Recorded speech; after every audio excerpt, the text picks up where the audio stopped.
Part 1. Valentin Elizalde, When a Song Becomes a Death Sentence.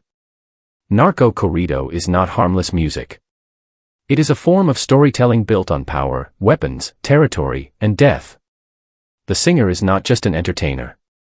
He becomes a messenger. Every lyric can be read as praise, provocation, or a political signal. In this world, a singer is closer to a war correspondent without credentials. He enters controlled territory carrying only a voice, and that voice offers no protection once it crosses the wrong line. Valentin Elizalde stood at the peak of this world in 2006. Known as the Golden Rooster, he was one of the most recognizable figures in regional Mexican music. His deep voice, confident presence, and unapologetic image filled arenas across northern Mexico and the United States. Fans did not just listen to his songs. They shouted them back like slogans. He was not a background figure in narco corrido culture. He was one of its faces. Among his catalog, one song stood apart for its danger. Mis Enemigos. The lyrics never named names, but they did not need to. In the coded language of corrido, everyone understood what was being said. The song was widely interpreted as a mockery of the enemies of the Sinaloa cartel. To an ordinary listener, it sounded like bravado. To the cartels, it sounded like allegiance. In their world, perceived loyalty is never neutral. Singing for one side automatically marks you as an enemy of the other. The concert location that night made everything worse. Reynosa was not contested ground. It was firm territory controlled by the Zetas. This was a city where authority flowed from rifles, not from uniforms. Performing there already carried risk. Performing a song believed to insult the ruling power turned risk into provocation. Everyone in the industry understood this geography. These were not abstract dangers. They were rules written in blood. Warnings reached him before the show. Do not come. Do not sing that song. Do not test the territory. These were not vague rumors. They were direct messages. Valentin Elizalde chose to ignore them. He trusted his fame. He trusted the distance between stage and street. He believed that applause still meant safety. In narco corrido culture, that belief often becomes the final mistake. When the show began, he did not avoid the song. He opened with it. The choice was deliberate. Whether driven by pride, defiance, or confidence, the message was clear. The crowd reacted loudly. Some cheered. Some went quiet. On a stage, it is impossible to tell who is there for the music and who is there to remember faces. He ended the concert the same way he began it. The same song. Sung again. On the same ground. The decision doubled the insult. By the time the lights went out, the outcome had already been decided somewhere beyond the stage. After the concert, there was no visible panic. He greeted fans. Signed autographs. Smiled. He entered a dark sport utility vehicle with his manager and driver. No armored convoy. No escape plan. They believed the danger had passed with the applause. The vehicle barely traveled any distance.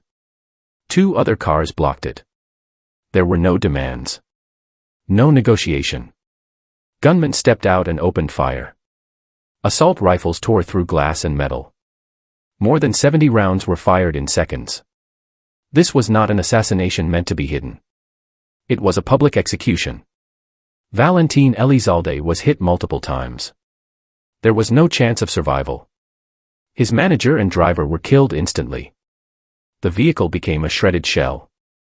Blood and shell casings covered the pavement. One relative survived, wounded but alive, left to carry the story forward. The message was unmistakable. You do not sing for the enemy on our land. Fame offers no immunity. A microphone does not outrank a rifle. This killing was not only about one man. It was a warning to every singer who believed music could stand outside the war. What followed changed the industry. Graphic images circulated. The funeral drew massive crowds. He was remembered as a legend. But behind the mourning, fear spread faster. Performances were cancelled.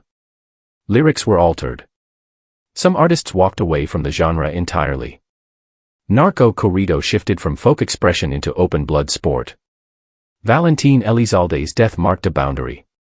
After that night, everyone understood that a song was no longer just art. It could be read as a declaration. And declarations in this world are answered with bullets. So was it reckless arrogance, or a deliberate refusal to bow to fear? And if a single song was enough to sign a death sentence, then in the next part, what happens when a singer openly defies a cartel's orders? Part 2. Sergio Gomez, the slow death of a Duranguense star. Sergio Gomez was not a background performer. He was the public face of Capaz de la Sierra, the voice audiences recognized before the band name was even announced. His presence defined the group's sound and image. When people talked about Duranguense, they pictured his energy on stage, his connection with crowds, and the sense that this music belonged to a generation moving between Mexico and the United States. Duranguense began as a regional style rooted in migrant communities. It was fast, rhythmic, and designed for movement rather than reflection. Over time, it became more than entertainment. It turned into a cultural bridge. Dance halls in Chicago and small cities across Mexico filled with people who saw the music as proof that their identity could survive borders. Sergio Gomez stood at the center of that moment. He was not singing about weapons or territory. He sang about joy, heartbreak, and pride. That made his death harder to understand and more terrifying. The place where everything unraveled was Michoacán. At that time, the region was under the influence of La Familia Michoacana, a group that mixed organized crime with a rigid moral code and religious language. They demanded obedience and visibility. Disrespect was not corrected quietly. It was punished publicly. Music was not neutral there. Performers were expected to understand where they were and who truly ruled. A message reached Sergio before the concert in Morelia. Do not perform. Stay away. The warning was not symbolic. It was direct. In regions like Michoacán, such messages are never rumors. They are instructions. Ignoring them is understood as refusal. Why he was targeted remains debated. Some believe the band had previously performed at private events connected to rival groups. Others suggested a personal dispute tied to jealousy or a relationship that crossed invisible lines. Another theory pointed to nothing specific at all, only the idea that a high-profile artist draws attention and attention invites control. In cartel territory, even being visible can be interpreted as defiance. Despite the warning, Sergio chose to go on stage. Contracts existed. Fans were waiting. Reputation mattered. There is also the quiet pressure every successful artist understands. Canceling a show can end careers. It can signal fear. In a violent environment, fear itself can become dangerous. He performed as he always did, with confidence and warmth. The concert ended without incident. No shots. No confrontation. For a moment, it seemed the threat had been empty. After the show, Sergio left the venue in a vehicle with others. The mood was relaxed. Relief hung in the air. That sense of safety did not last. Vehicles intercepted them on the road. This was not chaos. It was organized. The attackers did not demand money. They did not threaten the entire group. They took Sergio and let the others go. The message was clear. This was not robbery. This was extraction. For the next day, Sergio Gomez disappeared. No calls. No ransom. No official information. In regions like Michoacán, silence during that window is often the loudest signal. People understand what absence means. Friends waited. Family hoped. The industry watched, already afraid of the answer. When his body was found, the story turned from tragedy into warning. He had not been killed quickly. The signs showed prolonged suffering. The cause of death was clear, but so were the marks of punishment. His body carried evidence of restraint, violence, and deliberate cruelty. These details mattered to those who left him there. The goal was not just death. It was demonstration. The way his body was treated carried meaning. It said disobedience has consequences. It said fame does not erase hierarchy. It said the cartel decides who performs and where. This was not random violence. It was communication written onto a human body. The reaction was immediate and paralyzing. Fans gathered in grief. Radio stations played his songs non-stop. But behind the mourning was fear. No witnesses came forward. No officials pushed aggressively. Everyone knew which group controlled the region. Everyone understood the cost of speaking. Sergio Gomez's death marked a shift for Duranguense. What had once felt like celebration suddenly felt exposed. Bands began canceling appearances. Managers changed routes. Performers stopped accepting private bookings. The idea that singing non-violent music offered protection collapsed. His case proved that obedience mattered more than lyrics. Symbolically, his death carried a different weight than those who sang openly about criminal power. Sergio was not glorifying violence. He was still punished as if he had challenged it. That distinction mattered. It showed that in cartel-controlled regions, intent is irrelevant. Only control matters. His story also revealed how power enforces memory. The brutality ensured that other artists would remember his name not just as a singer, but as an example. Fear travels faster than music. One body can silence dozens of stages. Que Paz de la Sierra continued in altered form, but the loss never faded. Sergio Gomez became a permanent absence in a genre built on movement and noise. His voice remained on recordings, but the space he occupied on stage could not be replaced. The slow nature of his death became part of his legacy, not by choice, but by design. This was not a crime meant to be solved. It was a lesson meant to be learned. The lesson said that permission is temporary and refusal is fatal. In that environment, survival often depends not on talent or popularity, but on obedience to forces that never appear on the poster. Was Sergio Gomez punished for a specific act, or was he chosen simply to remind everyone who truly controlled the stage? And as the story moves forward, the next case will show what happens when even survival is not enough, and the violence follows a singer into the one place that should have been safe. Part 3. Zeta Pena, killed twice to ensure silence. Zeta Pena was not part of the narco corrido world. Her image was built on romantic ballads, emotional restraint, and a voice associated with vulnerability rather than power. She sang about love, loss, and longing. There were no references to territory, no coded messages, no public alignment with criminal groups. In a country where music often mirrors conflict, she represented an escape from it. That distinction made her death more disturbing, not less. Matamoros was the setting where that illusion collapsed. The city sat on a border that moved money faster than law. Control there did not belong to institutions. It belonged to fear. People understood the rules without needing them explained. Silence was currency. Visibility was risk. Being present in the wrong place was often enough to invite consequences. Zeta was staying at a modest motel, a place chosen for privacy rather than luxury. The night was not meant to be remarkable. She was accompanied by a close friend and a motel employee. There was no public event. No crowd. No stage. What happened next did not resemble an accident or a misunderstanding.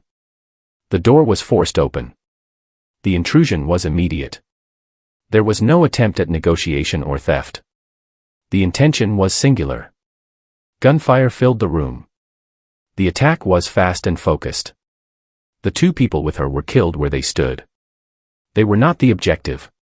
They were collateral. Zeta was struck and left behind. The attackers exited believing the job was complete.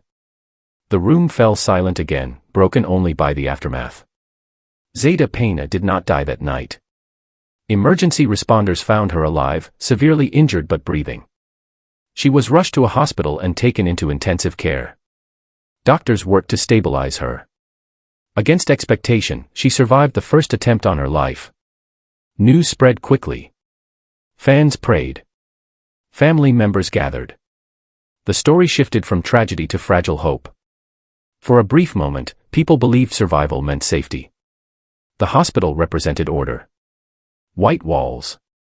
Controlled access. Trained staff. A place governed by rules rather than fear. Zeta was sedated, monitored, and unable to move freely. She was vulnerable, but she was alive. That survival created a new problem for those who wanted her silent. A witness remained. A name connected to an unfinished act. In regions ruled by intimidation, unfinished acts are unacceptable. Leaving someone alive is interpreted as weakness. Less than 2 days later, the second act began. The hospital was quiet. Staff moved through routine tasks. Security existed in name, not in authority. A man entered the building without urgency. He did not hide his face. He did not rush. He walked with purpose, as if he belonged there. He reached the intensive care unit. He located Zeta Pena's bed. She was restrained by medical equipment, recovering, unable to defend herself. The act that followed was not chaotic. It was deliberate. The attacker ensured there would be no second survival. He then walked out the same way he entered. The message was unmistakable. Survival did not equal permission to live. Hospitals did not offer sanctuary. There was no neutral ground. The reach of fear extended into places designed to protect the fragile. The reaction was immediate and chilling. Medical staff were left shaken. Families across the city absorbed the implication. If a hospital could be entered without resistance, then no space was truly safe. The killing was not just about one woman. It was about demonstrating absolute control. Questions surfaced quietly. How did the attacker pass through? Who looked away? Was there cooperation or simply paralysis? In environments dominated by fear, the difference becomes difficult to measure. People often do not need to be instructed to remain silent. They learn it early.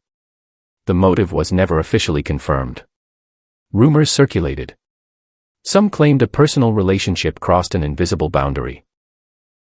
Others suggested she witnessed something she was not meant to see. There were theories of jealousy, mistaken identity, and coincidence. None of them were proven. None of them needed to be. What mattered was the method. 2 attempts. 2 locations. 1 objective. Silence guaranteed. The second killing transformed the first from an attack into a statement. It showed patience. It showed resources. It showed confidence that consequences would not follow. Zeta Pena's death changed how people understood vulnerability. She was not challenging power. She was not amplifying it. She was simply present. Her case revealed that innocence does not protect. Neutrality does not protect. Distance from criminal imagery does not protect. Her music remained gentle, but it was now framed by violence she never sang about. Listeners could no longer separate her voice from the manner of her death. The songs took on unintended weight. They became echoes of a life interrupted not by accident, but by insistence. The hospital killing marked a psychological line. Many could accept danger in streets, clubs, or private rooms. Accepting danger in a place of care required a different kind of fear. It taught people that protection was conditional and temporary. Zeta Pena was killed twice to ensure she could never speak. The second act erased doubt. It told everyone watching that mercy was not part of the equation. It also raised a question that still lingers.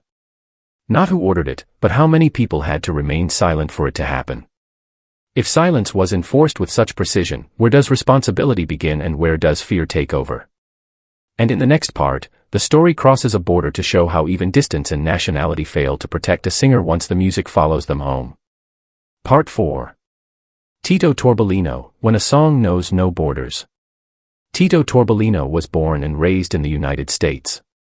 His real name was Thomas Tovar Rascon, and his early life unfolded far from cartel strongholds. He grew up in Arizona, surrounded by American streets, American schools, and the promise that distance created safety. Music became his identity early. He learned instruments, wrote lyrics, and built a career without needing protection from anyone. He was proof that regional Mexican music could thrive outside Mexico. His rise happened on the northern side of the border. Narco corrido followed migrant communities, and Tito mastered it there. His songs spoke the language of power and bravado that audiences recognized, but he performed them in venues where the rules felt different. Clubs, festivals, and concert halls in the United States offered something close to insulation. He became a star without having to navigate cartel territory directly. Fame grew. Money followed. The danger felt abstract. Success outside Mexico created a different pressure. Authenticity.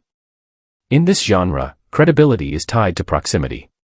Singing about a world from a distance eventually raises questions. Fans want proof. Promoters want roots. There is a powerful pull toward the homeland, toward performing where the stories originate. For artists like Tito Torbellino, returning south is framed as a rite of passage. It promises legitimacy, deeper respect, and connection to tradition. That promise is often lethal. By the time he traveled to Sonora, his career was established. He did not move like someone afraid. He dressed well. He traveled openly. He posted his life publicly. He was confident that his American citizenship, visibility, and popularity placed him beyond danger. The border had always been a line that separated worlds. That belief did not survive the trip. The day of his death began without tension. He was in Ciudad Obregón, a city familiar with violence but also daily routine. Families ate lunch. Businesses stayed open. Tito entered a restaurant known for being busy and visible. It was not hidden. It was not isolated. He sat with friends, relaxed, unguarded. There was no sense of urgency. Nothing suggested that he was being watched. The attack happened quickly. Several men entered the restaurant with purpose. They did not speak. They did not hesitate. Their focus was singular. The act itself was brief and precise. They did not target anyone else. They did not create chaos beyond what was necessary. Within moments, they left as calmly as they arrived. Witnesses reacted in shock. Some dropped to the floor. Others froze. No one intervened. No one chased. The space filled with confusion and silence. The attackers vanished into the city without resistance. The public nature of the location was not a deterrent. It was part of the message. Emergency services arrived, but there was nothing to reverse. Tito Torbellino died where he sat. News traveled fast. Within hours, fans in the United States and Mexico learned that a singer who had built his career across the border had been killed in broad daylight. The disbelief was immediate. He had not been hiding. He had not been running. He had been eating lunch. The professionalism of the attack raised questions. This was not impulsive violence. It was planned. The timing was exact. The location was known. The execution avoided collateral attention while ensuring certainty. It suggested surveillance and intent rather than reaction. This was not punishment delivered in secrecy. It was enforcement delivered in public. Speculation followed. Some believed a song had offended the wrong figure. Others suggested a personal conflict or a refusal behind closed doors. There were rumors of association, betrayal, and misunderstanding. None of these theories were confirmed. None needed to be. In cartel-controlled logic, explanation is optional. The act itself communicates everything required. Authorities opened an investigation. A vehicle believed to be connected was found abandoned. No arrests followed. No suspects were named publicly. The case joined many others in a system overloaded with fear and limited reach. Silence settled where answers should have been. For musicians, the implications were immediate. Tito Torbellino had done everything differently. He built his career outside Mexico. He lived in the United States. He traveled freely. None of it mattered once the music crossed back into the territory it described. His death erased the idea that geography offers protection. The concept of the cross-border artist changed that day. Before, the border felt like a filter. After, it felt irrelevant. Music travels. Reputation travels. So does attention. The violence followed the narrative, not the passport. Fans mourned him as someone who lived the American dream with a Mexican voice. He was seen as a bridge figure, someone who proved that culture could move without danger. His death shattered that illusion. It showed that once an artist adopts the language of power, that power eventually answers back. Tito Torbellino did not die because he lived in Mexico. He died because he sang about a world that does not respect distance. The border failed to separate art from consequence. His life became evidence that in this genre, there is no safe side. The lesson was clear and chilling. You can leave the country. You can build success elsewhere. But if your songs belong to the war will find you. Sometimes in the most ordinary place, at the most ordinary moment. Does performing where danger feels distant make the risk easier to ignore until it becomes unavoidable?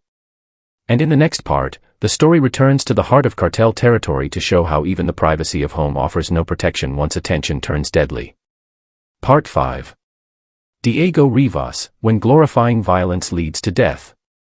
Movimiento Altirado emerged as a louder and more aggressive turn within corrido culture. The songs moved away from suggestion and entered direct celebration of force, weapons, and domination. Lyrics became faster, sharper, and more explicit in attitude, even when language stayed coded. The movement appealed to a younger audience raised around constant imagery of conflict. It promised realism. It promised fearlessness. It promised proximity to power. Diego Rivas became one of the most recognizable voices of that wave. He was young, confident, and charismatic. His image fit the moment. Handsome, energetic, and visible on social media, he represented a generation that did not whisper. He sang about armored convoys, loyalty, and hierarchy. His voice traveled through cars, clubs, and private gatherings. People felt he was singing the present tense of a violent era. Success brought a dangerous illusion. Praise from listeners blended with praise from people close to the world he described. When songs are repeated by those who live the reality, it can feel like protection. Diego Rivas appeared to believe that admiration equaled safety. Being associated with one group felt like belonging. In cartel logic, belonging is temporary and conditional. Loyalty is assumed until it is questioned. He lived in Culiacan, a city where visibility is unavoidable and memory is long. There, everyone is seen. Every gathering is noticed. Every song travels. The idea that someone could move freely because they praised power ignored the deeper rule. Power does not reward attention. It controls it. The night he died was not a concert night. There was no stage. No crowd. He was inside a private residence with friends and family. A moment meant to be informal. Music played softly. Conversation filled the room. The setting suggested safety. Familiar walls. Trusted faces. This was not a public challenge. It was a pause. That pause ended violently. Armed men arrived after midnight. They did not knock. They did not announce themselves. The entry was forceful and immediate. The attack followed a pattern that suggested training rather than emotion. Movement was coordinated. Timing was precise. There was no hesitation. The house became a target, not a scene. Gunfire echoed through the neighborhood. Neighbors did not intervene. In places like Culiacan, people learn to stay still when noise breaks the night. Within minutes, the attackers were gone. The damage was complete. Diego Rivas died there, along with others inside the home. Friends and relatives who were not singers, not symbols, not visible beyond that night. Their presence did not matter. The attack was not selective once it began. This was not a warning shot. It was removal. Authorities arrived later. The scene told its own story. Shells scattered. Walls marked. Silence heavy. No suspects followed. No witnesses spoke. The investigation stalled where fear always stalls it. Files were opened. Answers never came. Rumors filled the space left by facts. Some said a song had gone too far. That a lyric praised the wrong figure or hinted at superiority where none was allowed. Others claimed he had performed privately for one side and was punished by another. There were whispers of envy, betrayal, and misunderstanding. In that environment, any explanation can survive because none can be proven. What mattered was not which rumor was true, but what the outcome demonstrated. Celebrating violence does not grant control over it. Singing about power does not place you above it. The same imagery that attracts attention also attracts correction. The silence after his death spoke clearly. Other artists changed behavior overnight. Lyrics softened. Appearances were cancelled. Private gatherings became rare. The idea that proximity offered immunity collapsed. If someone who praised the system could be eliminated so thoroughly, no one stood above risk. Diego Rivas became a symbol of consumption by one's own narrative. He sang about dominance and was erased by it. The violence he described turned inward. The movement that promised relevance delivered consequence. There is a deeper discomfort in his case. It forces a question about responsibility. When an artist amplifies brutality, does he merely reflect reality or help normalize it? When music becomes celebration rather than observation, where does expression end and endorsement begin? His death did not answer that question. It sharpened it. It showed that the environment he described was not fictional and not forgiving. The audience could turn away. The singer could not. Diego Rivas left behind recordings that still circulate. They sound different now. Not because the lyrics changed, but because the ending is known. The bravado collapses into hindsight. The confidence feels fragile. The promise feels false. This was not a tragedy caused by misunderstanding. It was a collision between narrative and power. The story consumed its storyteller. When music turns violence into identity, can the artist ever step outside the world he creates? And in the next part, the story escalates further, revealing how excess force itself becomes a message when hundreds of shots are used to erase one life in public. Part 6. Luis Mendoza, 300 Bullets to Erase a Man. Luis Mendoza was young, visible, and fast rising. As the lead voice of Los Ronaldos, he carried an image built on energy and accessibility rather than mystery. His nickname came from his cheerful presence and his ease with attention.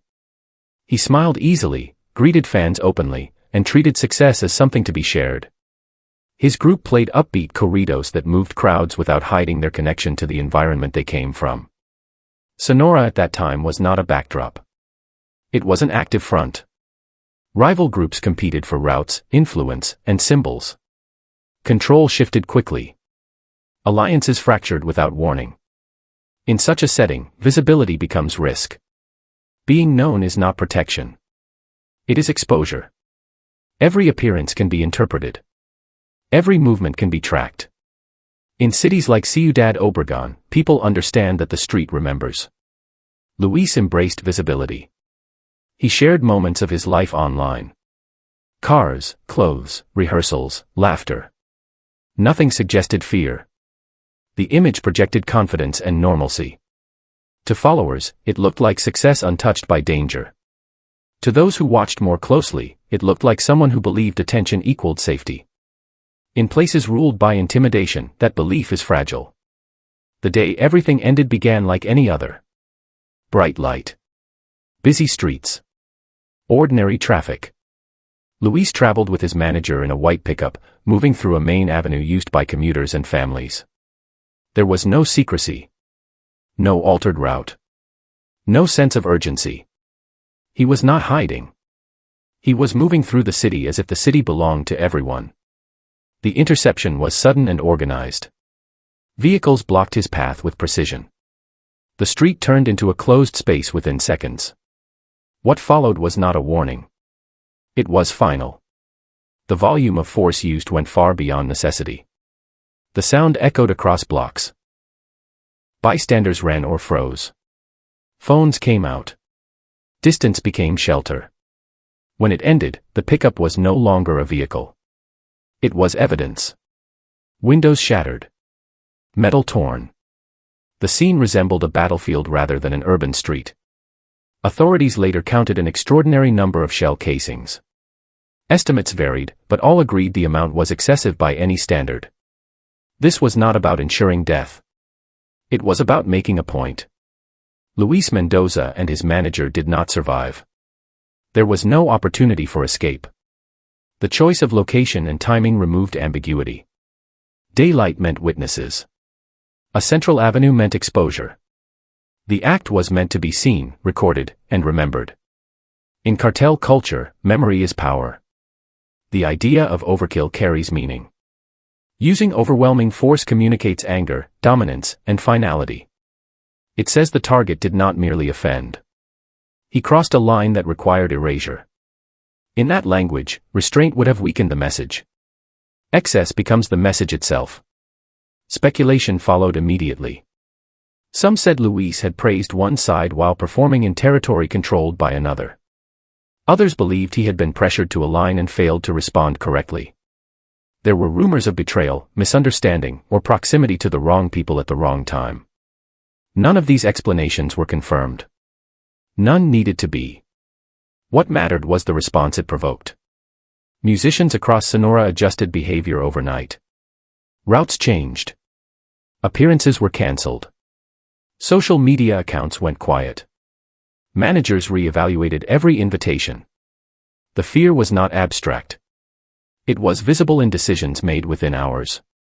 For the public, the impact was psychological. A busy street had become a warning sign. Daylight no longer suggested safety. The idea that violence waits for darkness lost meaning. People learned that normal life could be interrupted without notice. The city absorbed that lesson quickly. The case also challenged assumptions about proportionality. Many accepted that singers faced risk in private venues or late hours. Few expected that scale of force in a public place at a predictable time. The act shattered the remaining sense of boundary between conflict and daily life. Luis Mendoza's image changed overnight. From a rising entertainer to a symbol of excess. His recordings continued to play, but they carried a different weight. Joy became uneasy. Energy became tension. The sound of celebration could no longer be separated from its cost. The investigation did not progress far. No arrests. No public resolution. The reasons were understood without explanation. Fear limits cooperation. Silence protects survival. In regions where intimidation governs, the absence of answers is itself an answer. His death also reframed responsibility. It was no longer about which lyrics were sung. It was about how visibility interacts with unstable power. The more someone is seen, the easier they are to remove. Fame accelerates that process. Los Ronaldos did not continue as before. The loss altered the group's direction and identity. A voice was gone, but so was the sense of safety that once accompanied the stage. The space left behind was not just musical. It was psychological. Luis Mendoza was not eliminated quietly. He was erased loudly. The method ensured that no one would mistake the intent. Hundreds of rounds were not necessary to stop a heart. They were necessary to stop conversation, confidence, and denial. In a culture where excess force speaks louder than explanation, what does it mean when violence is designed to be unforgettable? And in the next part, the story turns darker still, revealing how fear can begin long before the act itself, when rumors of death become a weapon before the trigger is ever pulled. Part 7. Sergio Vega, El Shaka, denying death, then dying for real. Rumors of Sergio Vega's death began circulating long before he actually died. They moved through radio stations, online forums, and whispered conversations. In regions shaped by cartel influence, such rumors are never treated as jokes. They function as signals. Sometimes they are tests. Sometimes they are warnings. Sometimes they are psychological preparation. For Sergio Vega, known to fans as El Shaka, the rumors became a shadow that followed him everywhere.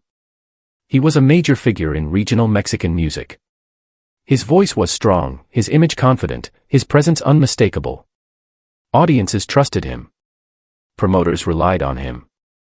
But behind the stage image, pressure built quietly. Each new rumor forced phone calls to family members. Each false report required reassurance. Over time, denial itself became exhausting. Living while constantly being declared dead created a unique form of fear. Months passed under that strain. Sergio continued performing, traveling, and appearing in public. Outwardly, he projected calm. Privately, the constant repetition of the same lie eroded stability.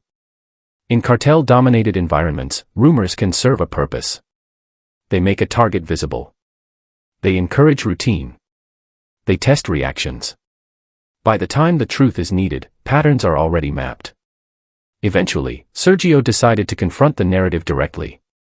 He agreed to a media interview. Cameras rolled. Questions were asked openly. He was challenged about the rumors of his death. He smiled. He answered clearly. He explained that such rumors had appeared many times before. He described calling his worried mother to assure her he was alive. He framed the situation as an inconvenience, not a threat. Then came the statement that would follow him into history. He looked into the camera and declared that he was alive. It was not dramatic. It was firm. A public reclaiming of control. In that moment, he appeared confident that clarity would dissolve danger. He believed that denying the rumor removed its power. The interview ended. Sergio left the location and began driving toward his next destination. The day continued normally. Traffic moved. Roads stretched ahead. He was not surrounded by an armored convoy. He was not hiding. He was doing what he had done countless times before. The belief that the situation had been neutralized settled in. On the highway, that belief collapsed. Another vehicle began following him. At first, it did not seem unusual. Roads are shared spaces. But the distance closed. The behavior changed. The pursuit became clear. Sergio accelerated. He understood what was happening. The road turned into a corridor of fear. The chase ended violently. His vehicle lost control and crashed. The impact alone did not close the chapter.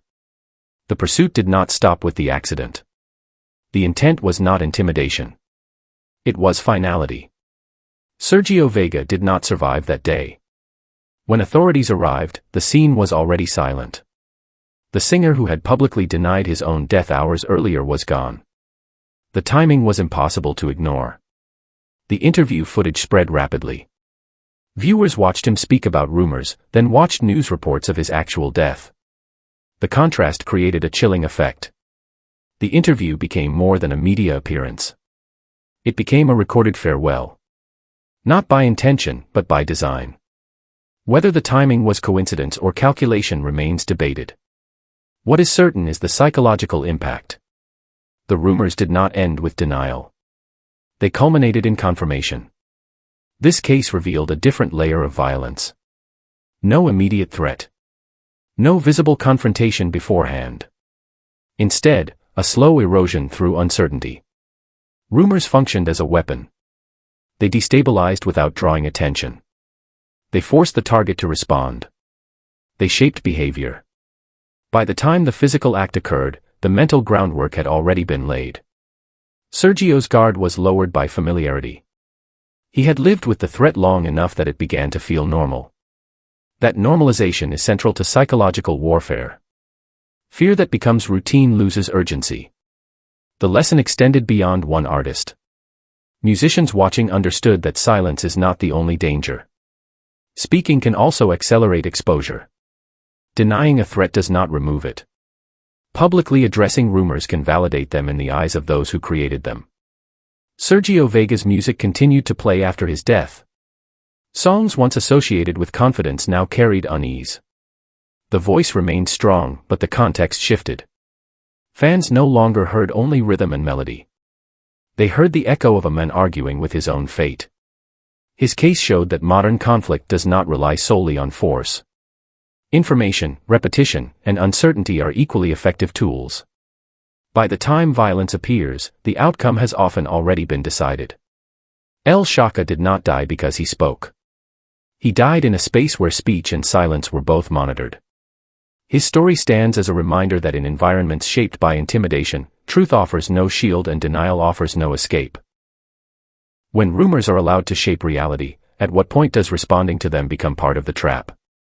And in the next part, the story expands beyond individuals to reveal how an entire band can vanish in a single night, erased not one by one, but all at once. Part 8.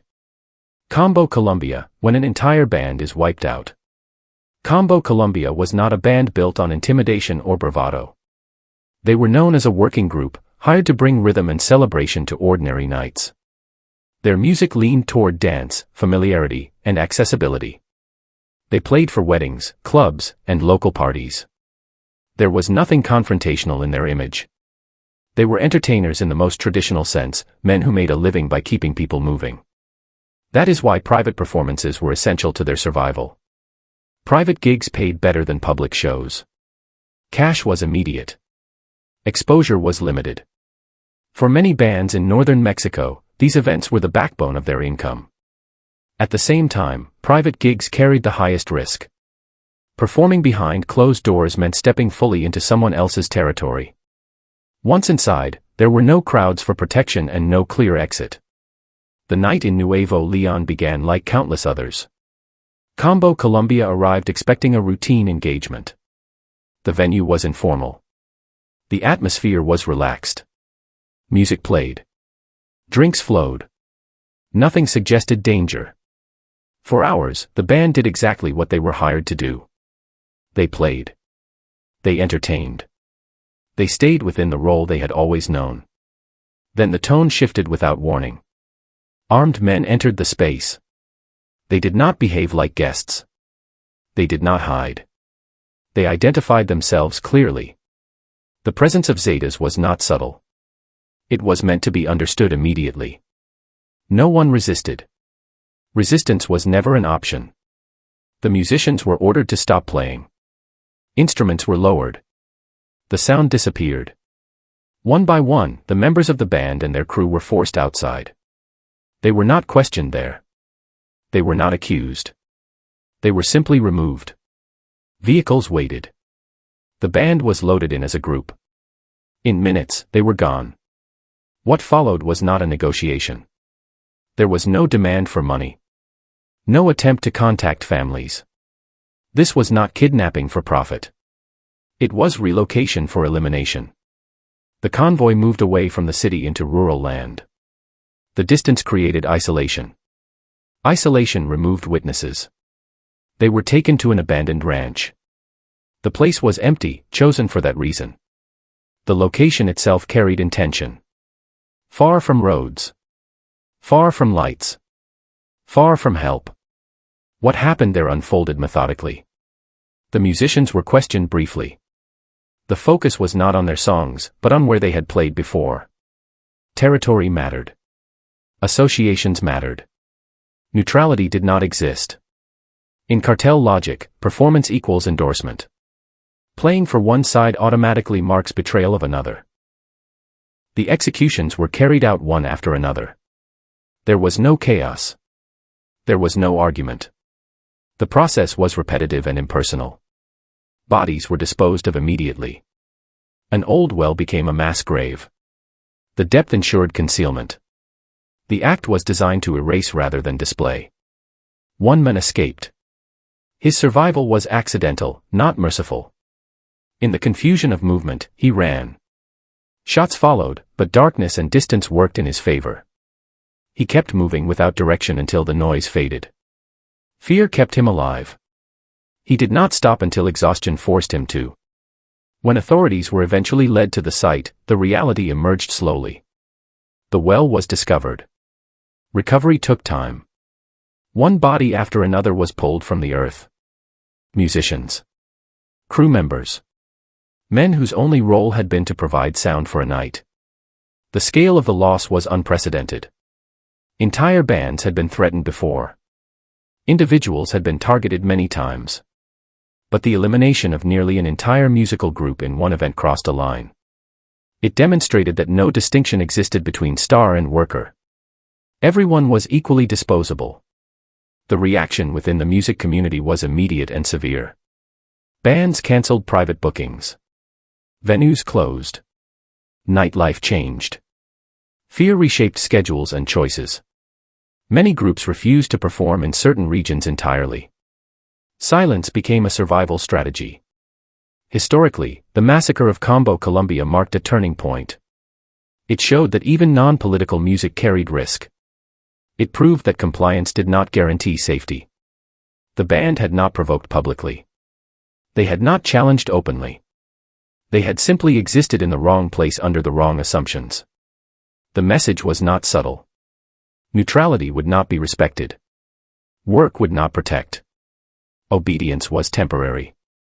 The disappearance of the band served as a warning to anyone who believed music could stay outside the conflict.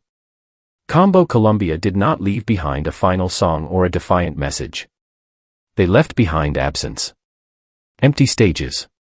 Unfinished tours. Families without answers. Their disappearance reshaped the behavior of an entire industry more effectively than any public execution could have. The well where they were found became a symbol. Not just of death, but of erasure. It represented how easily lives could be removed without acknowledgement. The quiet nature of the burial contrasted with the loudness of the warning. Their story stands as one of the darkest chapters in the history of regional music. It was not about one voice being silenced. It was about many voices being removed at once, without ceremony, without recognition, without resistance. When an entire band can vanish for simply doing its job, what does survival actually depend on?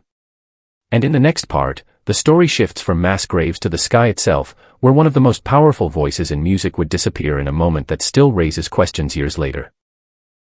Part 9. Jenni Rivera, Accident or Assassination in the Sky. Jenni Rivera was not simply a singer. She was a symbol of resilience, authority, and transformation. In a genre long dominated by men, she built an empire through voice, discipline, and public honesty. Her music spoke to women who survived hardship, betrayal, and pressure. Her presence extended beyond the stage into business, television, and social influence. When she appeared, she carried power that did not rely on intimidation. That power alone made her visible in spaces where visibility often attracts danger. Before her death, there were signs of unease. Jenni Rivera had spoken privately about threats. She had been warned not to perform in certain cities. There were reports of demands she refused to acknowledge. She was known for setting firm boundaries. That refusal became part of her legend, but it also placed her in a vulnerable position. In regions shaped by intimidation, refusal is rarely forgotten. Her final concert took place in Monterrey. The venue was full. The performance was emotional. Those close to her later described a sense of heaviness backstage. She appeared distracted at moments. She spoke with intensity. Some interpreted it as exhaustion. Others saw it as instinct. Nothing explicit was said on stage, but those who knew her sensed unease beneath the professionalism. After the show, she prepared to leave immediately. The schedule was tight. She was expected elsewhere. A private aircraft waited. The decision to fly at that hour raised no alarms at the time. Private flights were part of her routine. The aircraft had flown before. The crew appeared experienced. From the outside, the departure looked normal. The Learjet lifted into the night sky. Weather conditions were not extreme. Radar contact was steady. For several minutes, the flight followed an ordinary path. Then something changed. The aircraft stopped climbing. Instead of leveling, it entered a rapid descent. Data later showed a near vertical drop. The speed increased dramatically. There was no distress call. The impact was catastrophic. The aircraft disintegrated upon contact with the terrain. There were no survivors. Recovery teams found scattered fragments rather than a recognizable fuselage. The force of the crash erased conventional evidence. What remained were questions. The official explanation focused on mechanical failure and pilot error. Investigators pointed to issues with the aircraft's control systems. Age of the plane was discussed. Training and licensing of the crew were examined. The conclusion stated that loss of control led to the fatal descent. On paper, the case was closed.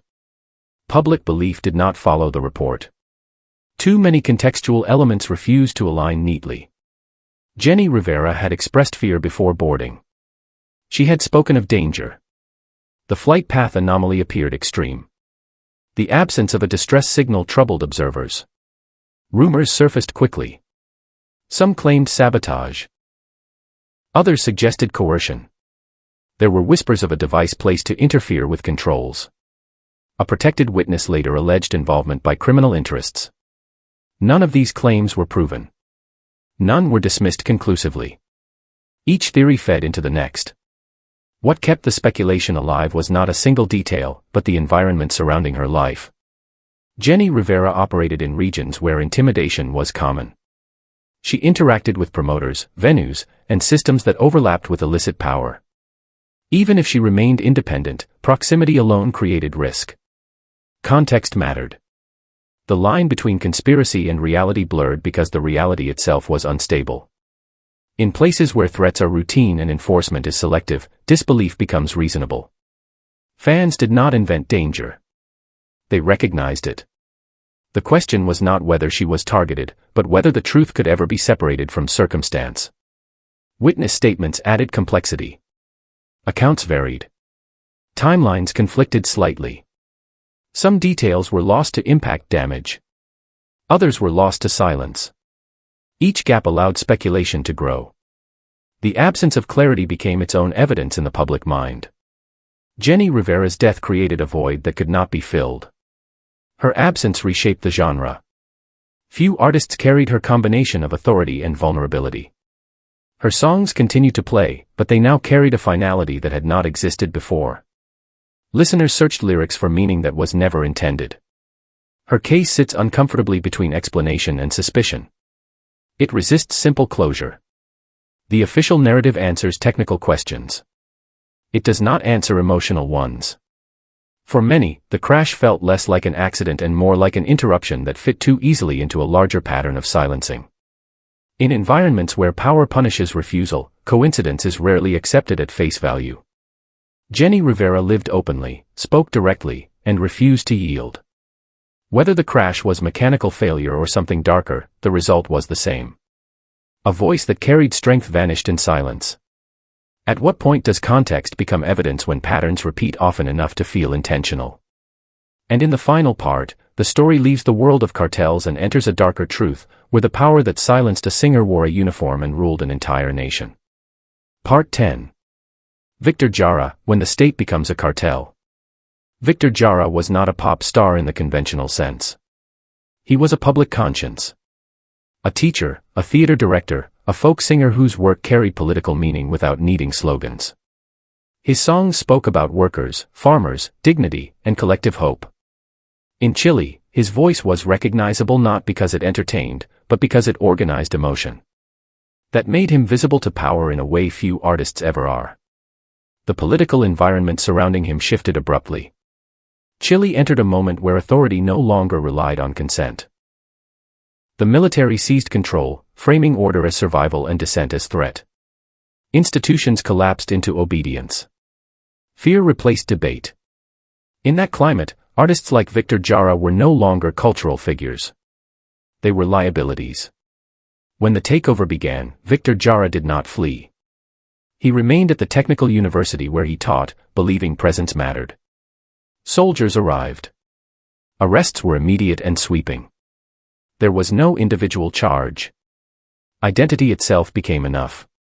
Victor was taken along with students and colleagues, not because of something he had just done, but because of what he represented. They were transported to a stadium that had once hosted sports and celebration. It was repurposed into a detention center. Thousands were held there. The atmosphere was dense with uncertainty. Armed guards watched from above. The crowd inside understood that the rules had changed and would not be explained. Victor Jara did not blend in. He was recognized. His face, his name, his voice carried weight even in captivity. Recognition turned him into a target. Treatment shifted from containment to demonstration. The intent was not only to punish him, but to dismantle what he symbolized. The abuse was deliberate. It focused on his identity as a musician. His hands, the instruments of his craft, were damaged to remove meaning, not just function. The message was precise. Silence the voice by destroying the tools. Humiliation was layered onto pain. This was not random cruelty. It was symbolic enforcement. In that space, something unexpected occurred. Victor Jara did not retreat inward. He used what remained. He sang. His voice carried across the stadium, fragile but present. Others joined. For a brief moment, control fractured. The sound reminded everyone there that fear was not total. That act sealed his fate. Authority does not tolerate reclaimed narrative. He was removed from the crowd. What followed ended his life. His body was later discarded, intended to disappear among many others. The act was meant to erase, not to memorialize. For years, silence followed. Official records were absent or distorted. Families waited. The state moved on. Victor Jara's name survived through memory, exile, and recordings smuggled across borders. His songs traveled where his body could not. They became symbols of resistance long after the moment passed. Decades later, accountability emerged slowly. Investigations reopened. Names surfaced. Responsibility was acknowledged in fragments. Justice arrived late, incomplete, but undeniable. The stadium where he suffered was renamed in his honor. What had been used to break him became a monument to his endurance. Victor Jara's story reframes the idea of organized violence. There was no cartel branding, no private interest. The machinery belonged to the state. Uniforms replaced anonymity. Orders replaced profit. The result was the same. A singer silenced because his voice threatened control. His legacy does not rest on how he died, but on why he was targeted. He proved that music can frighten power more than weapons when it carries truth. He showed that art does not need volume to be dangerous. It needs meaning. Victor Jara was eliminated because he connected people to dignity during a time when obedience was demanded. The system treated that connection as subversion. In doing so, it revealed the limits of force. You can end a life. You cannot end the reason it mattered. When authority behaves like a criminal organization, how should society redefine courage and resistance? And after this final case, the question remains whether music merely reflects power or whether it has always been one of the few forces capable of challenging it.